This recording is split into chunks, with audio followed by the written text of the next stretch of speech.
गुरु प्यारी सात संगत जी, राधा स्वामी जी। संगत जी, इस संसार में ऐसा कौन है जो सुखी नहीं होना चाहता। सुख की आशा एक ऐसी जबरदस्त एनर्जी है जो मानव जीवन को संचालित करती है। फिर भी कितने लोग यह कह सकते हैं कि वे वास्तव में सुखी हैं। क्या यह सच नहीं कि आम तौर पर लोग अपना अधिकांश जीवन सुख की खोज में ही गुजार देते हैं। वे चाहते हैं कि यह सुख स्थायी हो, सदा बना रहे।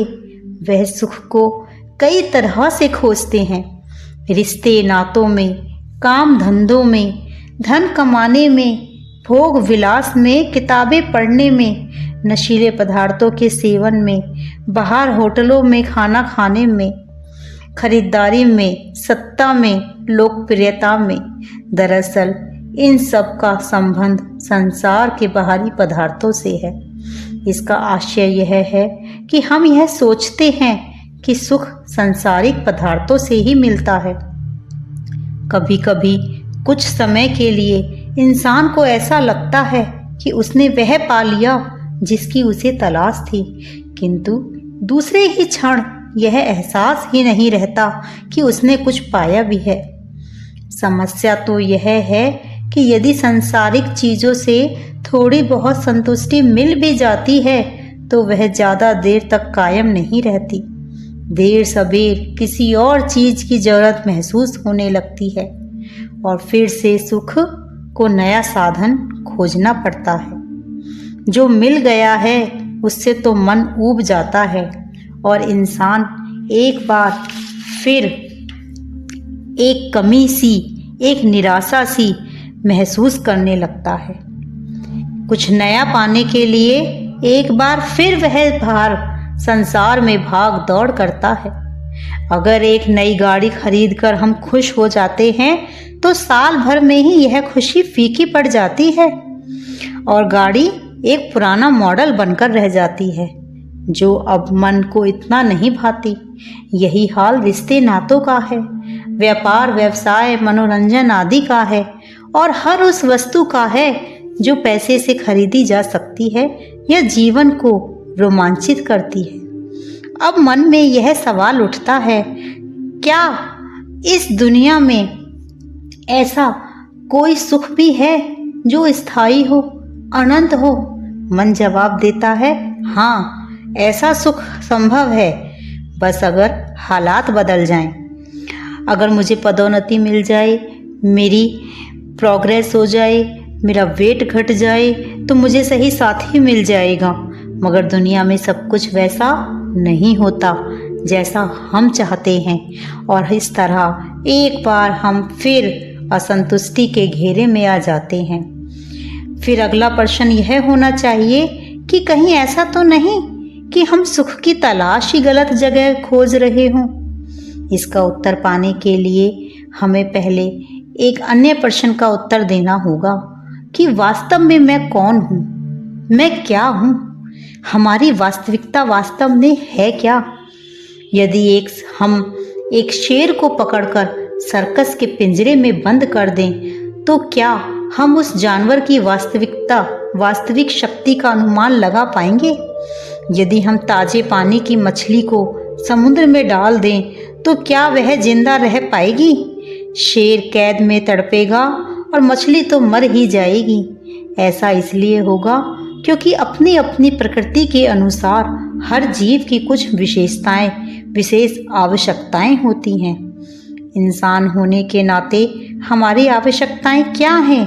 क्या हम अपनी प्रकृति से परिचित हैं? क्या हम अपनी वास्तविकता से परिचित हैं? कहीं ऐसा तो नहीं हम अपनी वास्तविकता को पहचानने में ही भूल कर रहे हों?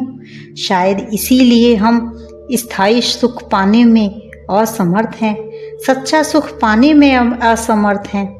यदि हम इतना समझ लें कि हम वास्तव में कौन हैं, हमारी वास्तविकता क्या है, तो हम जान जाएंगे कि हमें संतुष्टि कहाँ से मिलेगी।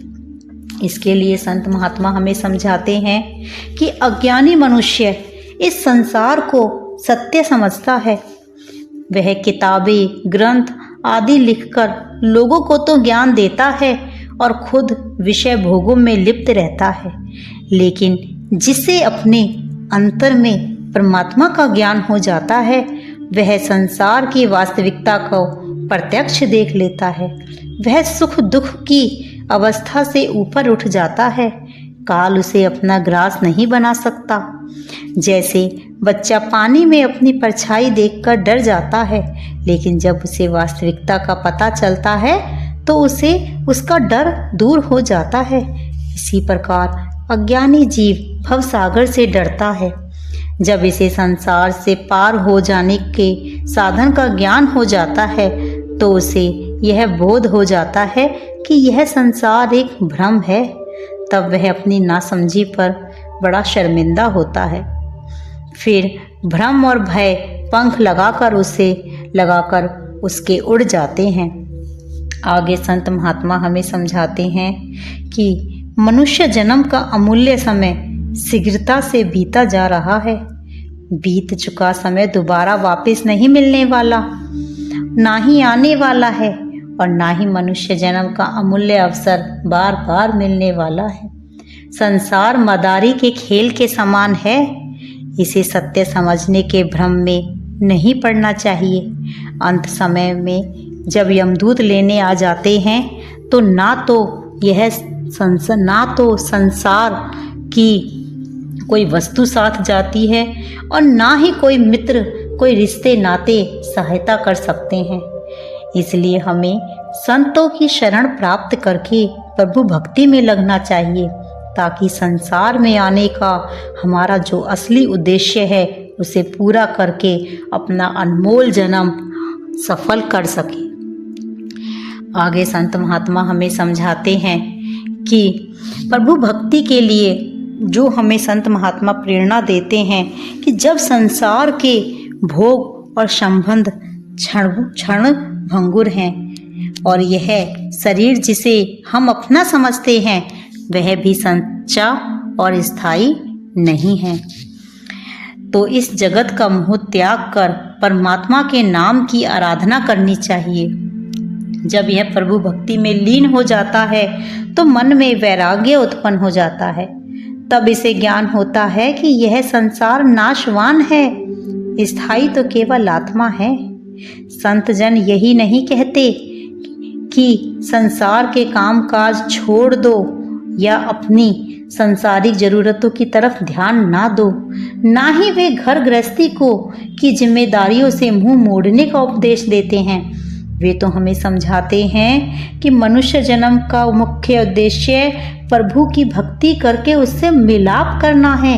इसलिए प्रभु की भक्ति को प्राथमिकता देकर संसार में आने का अपना मुख्य उद्देश्य पूरा करना चाहिए, जबकि इसके विपरीत हम इस संसार में, इसकी माया में सुख भोगने की ही व्यस्त हो जाते हैं और इसे ही अपना परम सुख और परम आनंद समझते हैं। जबकि सच्चा सुख और परम आनंद तो उस परम धाम में है, उस परमात्मा की प्राप्ति में है।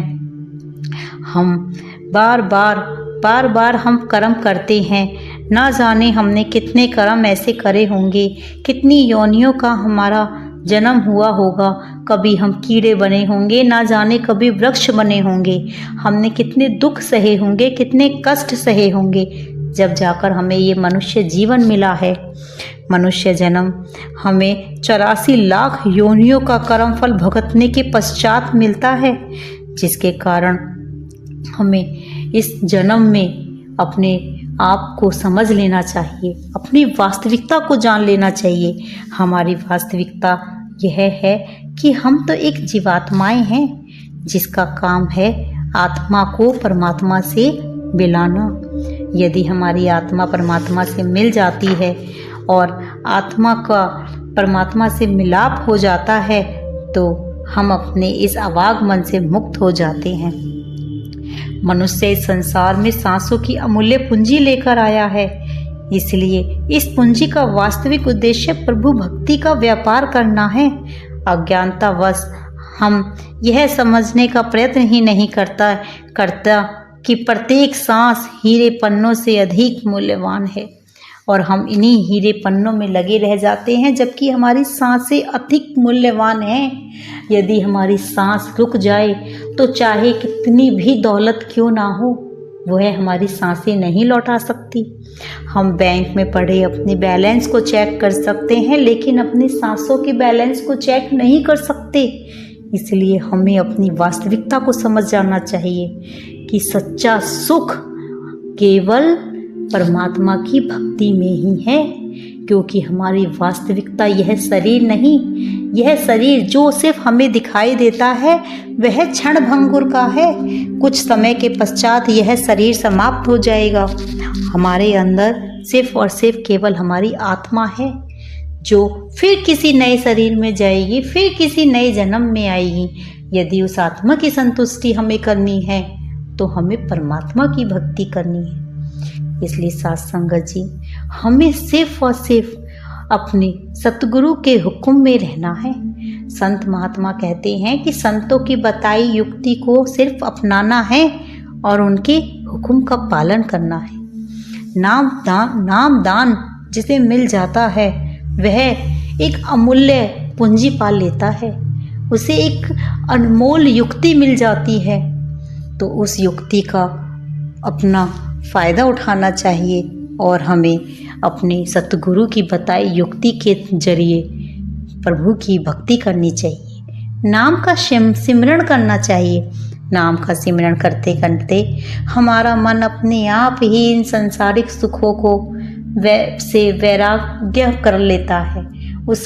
हमारा मन प्रभु भक्ति में ही असल आनंद लेने लगता है। हमारे मन को जब प्रभु भक्ति में रस आ जाता है तो उसे सांसारिक चीज़ों में रस नहीं रहता, और जब मन को प्रभु भक्ति में रस आ जाता है तो आत्मा की संतुष्टि हो जाती है। यही वो ही हमारा सच्चा सुख है।